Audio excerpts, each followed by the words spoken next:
ನಮ್ಮ ಯಾದಗಿರಿ ಜಿಲ್ಲೆಯ ಗೋಗಿ ಪೊಲೀಸ್ ಠಾಣೆ ವ್ಯಾಪ್ತಿಯಲ್ಲಿ ಒಂದು ಗಂಗನಾಳ ಅಂತೇಳಿ ಹಳ್ಳಿ ಬರುತ್ತೆ. ಸೊ ಅಲ್ಲಿ ಶಾಂತಪ್ಪ ಅಂತೇಳಿ ತಂದೆ ಅವರು 3 ಜನ ಮಕ್ಕಳನ್ನ ಮಧ್ಯಾಹ್ನ ಸುಮಾರು 2:15 2:15ಗೆ ಕರ್ಕೊಂಡು ಹೊರಡ್ತಾರೆ. 3 ಜನ ಮಕ್ಕಳು, ಒಬ್ಬರು ಸಾನ್ವಿ ಅಂತ 4ನೇ ಕ್ಲಾಸ್ ಓದ್ತಾ ಇರ್ತಾರೆ, 9 ವರ್ಷದವರು. ಮತ್ತು ಎರಡನೇವರು ಸಂಜನಾ ಅಂಥೇಳಿ ಹುಡುಗಿ, ಅವರು 6 ವರ್ಷದವರು, ಫಸ್ಟ್ ಸ್ಟ್ಯಾಂಡರ್ಡ್ ಕಲಿತಾ ಇರ್ತಾರೆ. ಇನ್ನೊಬ್ಬರು ಸೃಜನ್ ಅಂತೇಳಿ ಹುಡುಗ, 2.5 ವರ್ಷ ಮಗು.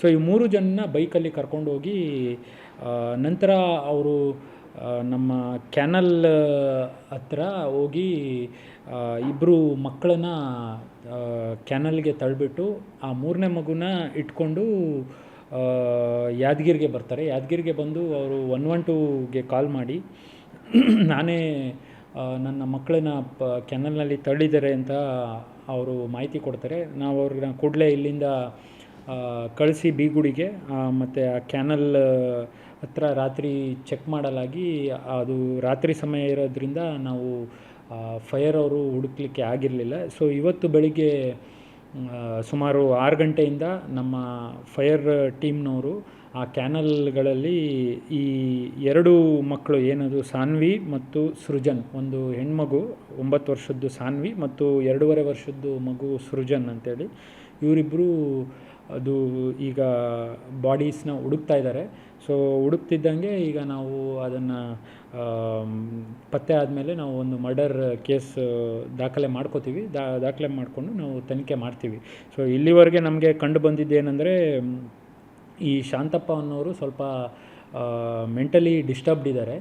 ಅದಲ್ಲದೆ ಮತ್ತು ಅವರ ಹೆಂಡತಿ ಯಾರಿದ್ದಾರೆ ರೇಣುಕಾ, ಅವರ ಜೊತೆ ಸ್ವಲ್ಪ ಜಗಳ ಇರ್ತಾಯಿತ್ತು ಆವಾಗವಾಗ. ಮತ್ತು ಇನ್ನೊಂದೇನೆಂದರೆ, ನಿನ್ನೆ ನಮ್ಮ ಪೊಲೀಸವರು ಅವರಿಗೆ ಮಾತಾಡಿಸಿದಾಗ ಏನು 2 ಮಕ್ಕಳನ್ನ ತಳ್ಳಿದ್ದಾರೆ, ಅವರು ಯಾವಾಗಲೂ ಅವರ ತಾಯಿ ಜೊತೆ ಜಾಸ್ತಿ ಇರ್ತಾಯಿತ್ತು ಮತ್ತು ಇವ್ರ ಮೇಲೆ ಅಷ್ಟು ಅಟ್ಯಾಚ್ಮೆಂಟ್ ಇರಲಿಲ್ಲ ಅನ್ನೋದ್ರ ಬಗ್ಗೆ ಹೇಳಿದ್ದಾರೆ. ಮತ್ತು ಅವರು ಸಹ ಮೆಂಟಲಿ ಡಿಸ್ಟರ್ಬ್ಡ್ ಇದ್ದಾರೆ, ಯಾಕೆಂದರೆ ಅಷ್ಟು ಒಂದು ಸಣ್ಣ ಮಕ್ಕಳನ್ನ ತಳ್ಳಿರೋದ್ರಿಂದ. ಸೊ ಈಗ ನಾವು ಅದನ್ನು ಪತ್ತೆ ಹಚ್ಚಲಿಕ್ಕೆ ಎಲ್ಲ ರೀತಿ ಪ್ರಯತ್ನ ಮಾಡ್ತಾಯಿದ್ದೀವಿ. ಪತ್ತೆ ಹಚ್ಚಿದ ಮೇಲೆ ನಾವು ಮುಂದಿನ ಕಾನೂನು ಪ್ರಕಾರ ಕ್ರಮ ತಗೋತೀವಿ.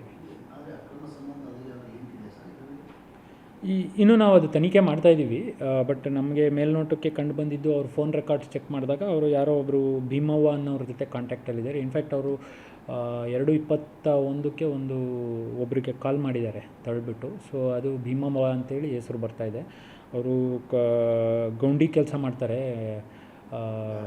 ಗಾರೆ ಕೆಲಸ. ಸೊ ಅವ್ರ ಜೊತೆ ಇನ್ನೊಬ್ಬರು ಯಾರೋ ಲೇಡಿ ಇದ್ದಾರೆ, ಅವರು ಇರ್ಬೋದು ಇದು ಅಂತ ಹೇಳ್ತಾ ಇದ್ದಾರೆ. ನಾವು ಅದೆಲ್ಲ ಮುಂದಿನ ತನಿಖೆ ಮಾಡ್ತೀವಿ. ಈಗ ಹೆಂಡ್ತಿಗೇನೂ ಇಲ್ಲ, ಬಿಕಾಸ್ ಅವನು ಸುಮಾರು ಊಟ ಮಾಡಿಕೊಂಡು 2:15ಗೆ ಮನೆಯಿಂದ ಬಿಟ್ಟಿದ್ದಾನೆ 3 ಜನ ಮಕ್ಕಳು ಕರ್ಕೊಂಡು. ಸೊ ಕರ್ಕೊಂಡು ಅದರಲ್ಲಿ ಇಬ್ಬರನ್ನ ತಳ್ಳಿದ್ದಾನೆ. ಅವ್ರಿಗೆ ಕೇಳಿದಾಗ ಯಾಕೆ ಆ 2 ಮಕ್ಕಳನ್ನೇ ತಳ್ಳಿದ್ಯಾ ಅಂತ ಕೇಳಿದಾಗ ಅವರು ಜಾಸ್ತಿ ತಾಯಿ ಜೊತೆ ಅಟ್ಯಾಚ್ಮೆಂಟ್ ಇತ್ತು ಅನ್ನೋದು ಅಂತ ಒಂದು. ಮತ್ತು ಇನ್ನು ಬೇರೆ ಅದೇನು ಆ್ಯಂಗಲ್ ಇದೆ ಅದೆಲ್ಲ ನಾವು ತನಿಖೆ ಟೈಮಲ್ಲಿ ನಾವು ಪತ್ತೆ ಹಚ್ತೀವಿ.